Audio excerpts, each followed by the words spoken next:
Bonjour, la vidéo d'aujourd'hui sera un petit peu différente des vidéos que je produis d'habitude. Ce qui fait ça, c'est que je suis moi-même tombé sur une vidéo, que je vous marquerai le lien dedans, et j'avoue que je ne m'attendais pas à toutes ces, on va dire, ces prédictions pour l'année à venir. Hein. Alors, je ne m'y attendais pas du tout. J'efface le petit passage qu'il y a eu au milieu parce que c'était pas prévu. Donc, je ne m'attendais pas à ce que les prédictions pour octobre et pour novembre soient si non pas inquiétantes forcément, mais si forte, voilà, parce que si ces prédictions se réalisent, il est sûr que ça sera fort. Alors, ce qui me fait penser à ça, hein, c'est peut-être ce qui s'est passé avec Lucie Castet.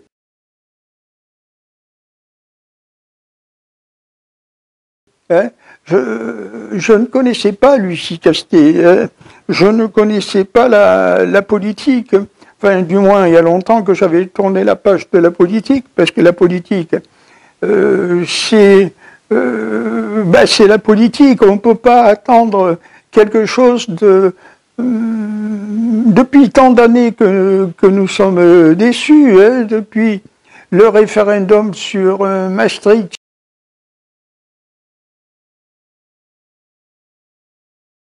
et tout ce qu'il y en a suivi, hein, où les Françaises et les Français avaient quand même voté, je crois, autour de 53% contre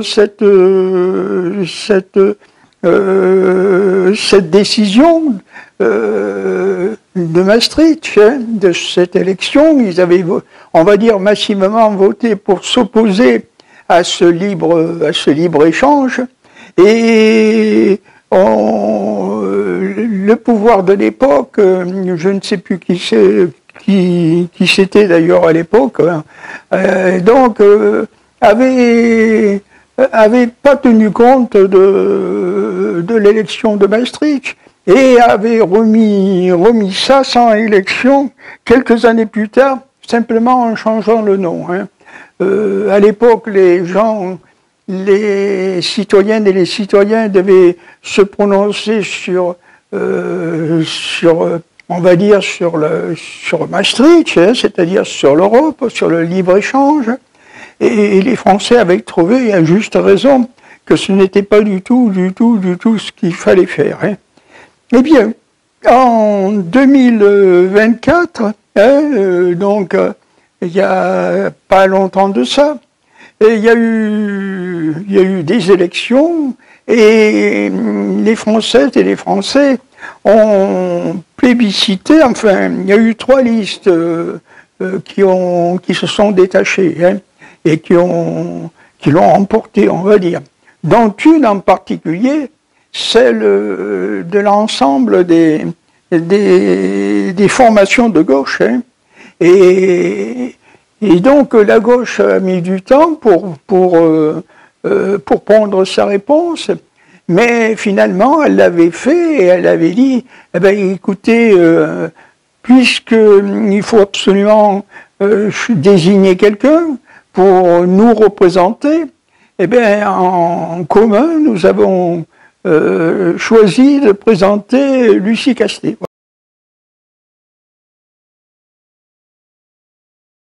Voilà, c'est comme ça que j'ai connu Lucie Castet, c'est comme ça que j'ai connu, entre guillemets, bien entendu.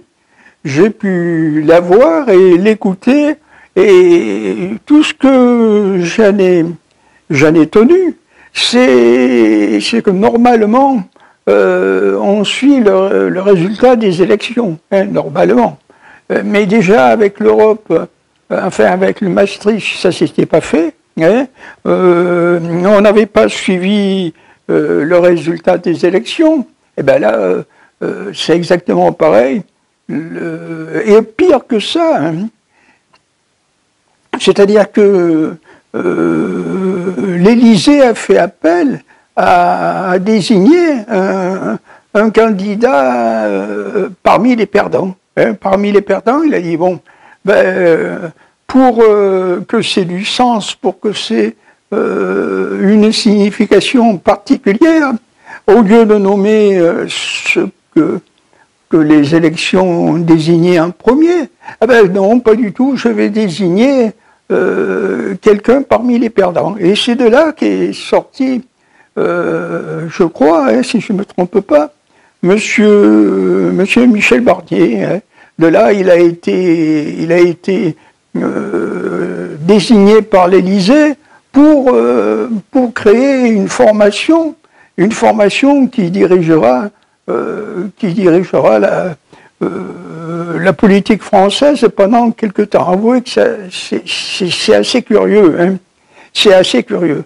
Alors c'est pour ça que j'ai pensé à ça, parce que je me suis souvenu de l'élection sur Maastricht, où les Françaises et les Français avaient massivement refusé le Maastricht, hein, c'est-à-dire je me souviens plus le nom que ça avait, le libre marché ou quelque chose comme ça. Enfin, il y avait eu des élections sur ce sujet. Et eh bien non, l'État, l'Élysée, avait trouvé comme parade de le représenter, cette élection, mais pas d'une façon démocratique, et d'y donner un nouveau nom. Hein. Alors, sans élection, hein, il n'y a plus d'élection. Simplement, je crois que c'est le Parlement, mais je ne suis même pas sûr que ce soit le Parlement d'ailleurs, qui avait décidé de remettre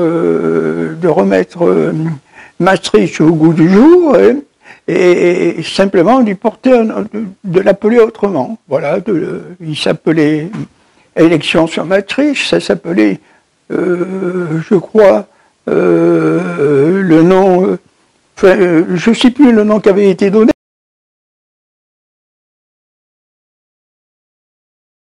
mais c'est tout ce qui s'était passé. Et bien, là, c'est encore pire. Bon, alors j'écoute des fois sur le net, hein, une personne, je vous marquerai le nom dedans parce qu'en même temps que je vous parle, j'ai pas le nom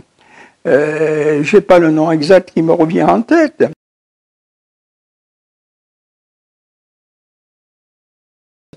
Et il annonce ce qui va advenir d'ici quelque temps, et ce qui va advenir, ça semble assez étrange. Hein.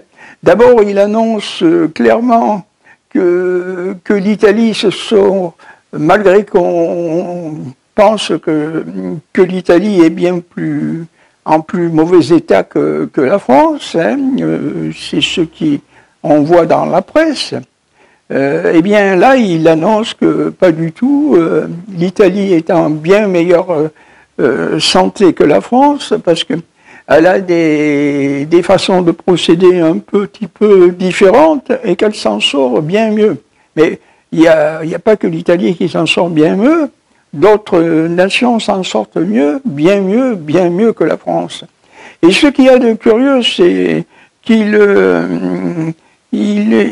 se sert aussi de certaines sources dans lesquelles on voit le futur, hein, et des pronostics qu'il évoque, qu'il va y avoir des événements curieux au mois d'octobre et également certainement au mois de novembre. Hein. Alors là, il ne parle pas en tant que voyant, non, c'est plutôt scientifique. Ce qui va se passer dans le proche avenir, puisque octobre et novembre, c'est donc le proche avenir, hein, c'est pas un avenir lointain. Promet des surprises, hein, promet des surprises.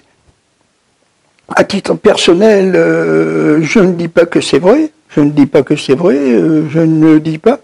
Parce que, mais je ne dis pas non plus que ce que disent les responsables politiques ou alors la presse mainstream qui paraît beaucoup en France, celle qui malheureusement informe les citoyennes et les citoyens, soit assez exact. Hein. Alors, il faut s'attendre, bien sûr, à ce que cela ne soit pas dit, ce qui est annoncé. Au contraire, il faut s'attendre que ça soit plutôt étouffé, camouflé, caché, plutôt que raconté. Hein. Alors, j'espère que l'avenir nous le dira si c'est vrai ou si c'est pas vrai. En tout cas, si c'est vrai, il faut s'attendre à des surprises. Et je ne suis pas surpris non plus de la possible force de ces surprises, hein, ou grandeur de ces surprises. Parce que, après tout, ce qu'il y a depuis plusieurs années déjà, c'est évident même, c'est la politique du mensonge. Hein. Alors on s'est aperçu que l'Élysée a préféré choisir parmi le camp des perdants, hein, plutôt que choisir là où il fallait choisir, c'est-à-dire dans le camp de ceux qui avaient gagné les élections.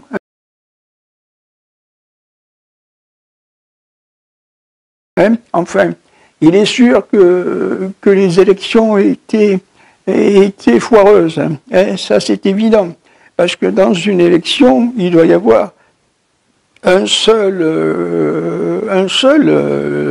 qui s'en sort en fin de compte. Mais si cette trilogie avait été présentée d'une façon différente, c'est-à-dire si on avait dit, bon, c'est un des trois qui doit gagner, qui doit être choisi pour être à l'Élysée, enfin pour être nommé Premier ministre, un des trois formations ou des trois ensembles, eh bien, c'est celui arrivé en tête qui sera choisi. Hein.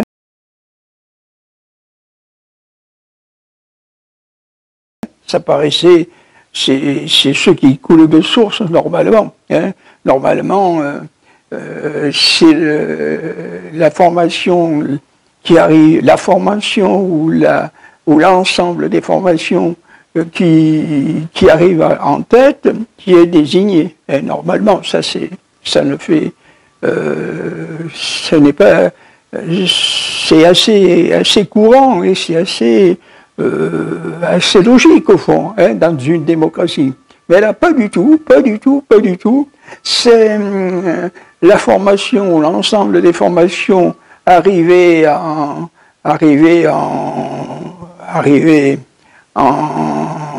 qui n'est pas arrivé en tête, qui est choisi. Alors c'est curieux, mais ça ne me surprend pas du tout, hein, pas du tout. Ce qui me fait penser à ça, c'était un livre que j'avais lu il y a déjà quelques années de ça, qui s'appelait, je crois, Le Dernier Mitterrand.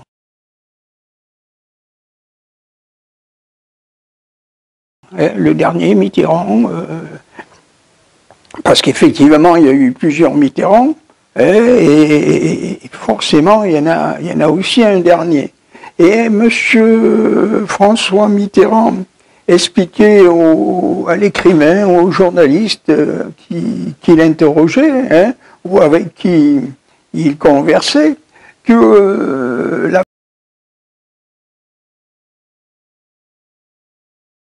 France ne le sait pas, mais nous sommes en guerre avec les États-Unis. Une guerre sans mort, mais une guerre à mort. Cette phrase est courte, hein, elle n'est pas longue, c'est pas une phrase très longue. Et pourtant, elle résonne toujours dans ma tête, toujours. toujours résonné dans ma tête. Et effectivement, on peut penser que la France est en guerre. Oui, économiquement, la France est en guerre. Elle est en guerre, elle a toujours été. Nous avons toujours été en état de rivalité avec autrui. Ça, c'est l'histoire, comme ça, c'est inévitable qu'il y ait des périodes de rivalité avec autrui. Mais là, ça dépassait la rivalité. C'était une guerre sans mort, mais à mort. Et effectivement, ça ne s'est pas arrangé. Depuis la phrase de monsieur François Mitterrand, ça ne s'est pas arrangé. Ça a fait qu'empirer. Alors, j'ai toujours pensé que l'Europe était un piège, que l'Europe était un piège, alors que il semblerait qu'une majorité ait cru à la chimère d'une Europe dans laquelle, sans labeur, on deviendrait plus fort, dans laquelle j'ai toujours pensé que c'était une chimère. Quel est le meilleur moyen pour les États-Unis et pour l'Amérique du Nord surtout de rivaliser avec les Européens? Quel est le meilleur moyen? Je pense que le meilleur moyen, c'était de les diviser et de les assembler. D'un côté, bien sûr, les assembler sous une bannière commune, celle d'un drapeau européen avec quelques étoiles, et d'une monnaie européenne surtout, qui permettrait aux États-Unis de rivaliser avec les Européens, parce que à partir du moment où chacun de nous, chaque nation, perdrait son autonomie et accepterait l'euro comme monnaie, eh bien, évidemment, c'est un piège. C'était un piège et c'est un piège. Parce que l'Europe n'a jamais existé. Elle n'a jamais existé. Et il est à craindre qu'elle n'existera jamais, ou alors vraiment sous une autre structure, sous un autre commandement, sous une autre forme, mais pas telle qu'elle est là. Telle qu'elle est là, c'est ma pensée, je ne dis pas que c'est vrai. Pour les Européens, pour les Américains, pour entrer en guerre avec l'Europe, il fallait qu'elle leur fasse croire à un mirage. C'est-à-dire, unissez-vous et vous serez plus forts. Mais non, pas du tout. Unissez-vous et nous vous musellerons tous, et ainsi nous gagnerons le combat contre vous. D'abord, la monnaie qui sera mise en place, eh bien, elle nous appartiendra, parce que vous savez qu'il n'y a pas de hasard. J'ai toujours cru qu'il n'y avait pas de hasard. Et bizarrement, la valeur de l'euro était très proche de celle du dollar. Alors, ce n'est pas un hasard que la valeur de l'euro soit proche du dollar, parce que ça devait convenir, et c'est tout à fait le chemin qu'on nous a imposé. Pourquoi? Pour que nous puissions être dociles, parce que c'était les 7 euros, cette monnaie commune était une sorte de muselière, que l'on mettait aux nations de l'Europe pour pouvoir les diriger, pour pouvoir les commander, pour pouvoir les exploiter. Alors, ce monsieur dont je vous présenterai la vidéo annonce pour octobre et pour novembre de curieux d'effets curieux. C'est des prédictions, ça ne veut pas dire que les prédictions se réaliseront, mais quand même, il y a quelque chose de curieux, c'est que déjà un autre point curieux, c'est pourquoi le président français, si on est fait un petit plus, si on se rapproche un petit peu de ces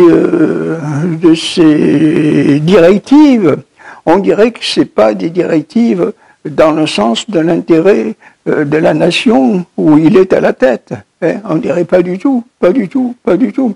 On dirait que ces directives vont dans le sens d'aider quelqu'un d'autre, hein, ou d'obéir à quelqu'un d'autre, mais pas aux intérêts de la nation. Pas du tout, pas du tout, pas du tout.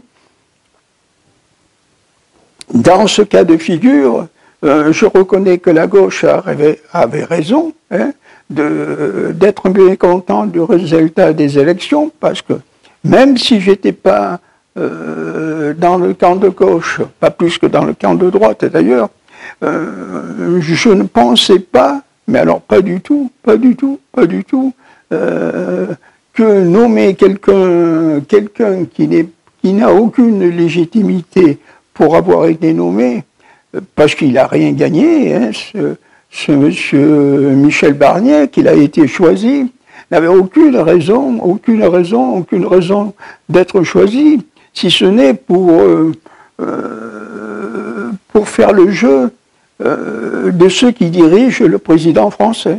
C'est tout, c'est tout, c'est tout.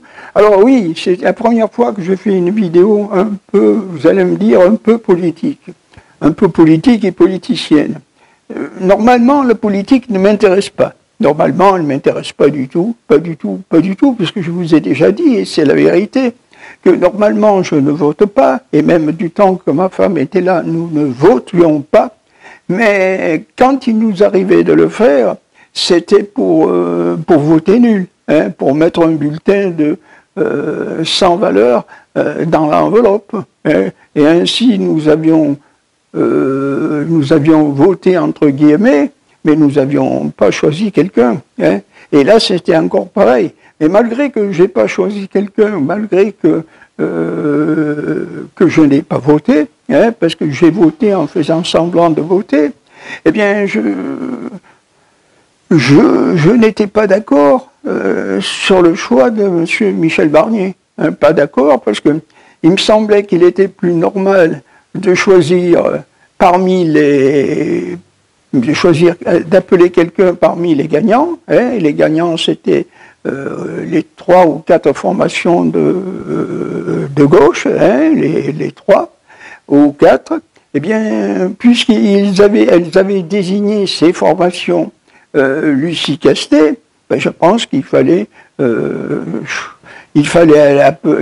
appeler à Matignon Lucie Castet. Voilà, c'est tout. Alors, pour moi, je ne suis pas surpris, pas surpris.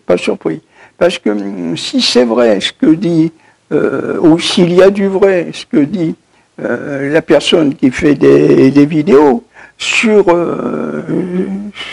des événements qui vont peut-être arriver d'ici peu, c'est-à-dire octobre-novembre 2024, je pense que ça fait partie de la même mouvance, hein, parce que ces événements, s'ils sont vrais, ils vont beaucoup inquiéter ceux qui dirigent en dessous, ceux qui dirigent l'Europe, ceux qui dirigent la France, hein, et les nations de l'Europe. Donc, pour faire face à cette inquiétude, il fallait absolument que ne pas nommer Lucie Castet. Et il fallait absolument ne pas tenir compte de la démocratie, faire fi de la démocratie et choisir quelqu'un parmi les perdants. Parce que parmi les perdants, ça convient pour ceux qui dirigent, beaucoup mieux que choisir, que faire notre choix. Voilà. Donc cette vidéo, elle est un peu particulière. Elle vous fera peut-être connaître le personnage qui fait des vidéos. Je ne sais pas ses autres vidéos, mais je sais que celle-là m'a beaucoup amusé. Hein. D'abord, il a dans un panier à côté de là où il parle, il a un petit chien qui est adorable. C'est un magnifique petit chien, et qui semble écouter son maître. D'abord, son maître, il parle comme ça, voilà, et lui, il dort. Mais au bout d'un moment, il s'éveille, et il ne va pas s'arrêter, ce type. Oh là là, oh là là. Alors il s'éveille, il le regarde, mais ça ne calme pas son maître. Hein. Son maître continue de bâiller, de brailler, et il continue de parler. Mais c'est pas ça qui compte. Ce qui compte, c'est les événements qu'il nous annonce, les événements, les prédictions, plus exactement, enlever le mot événement, placer le mot prédiction. Il semble avoir des prédictions curieuses pour octobre et novembre 24. Ça, c'est le but de ma vidéo d'aujourd'hui, d'attirer votre attention sur les quelques prédictions qu'il a annoncées. Je vous remercie.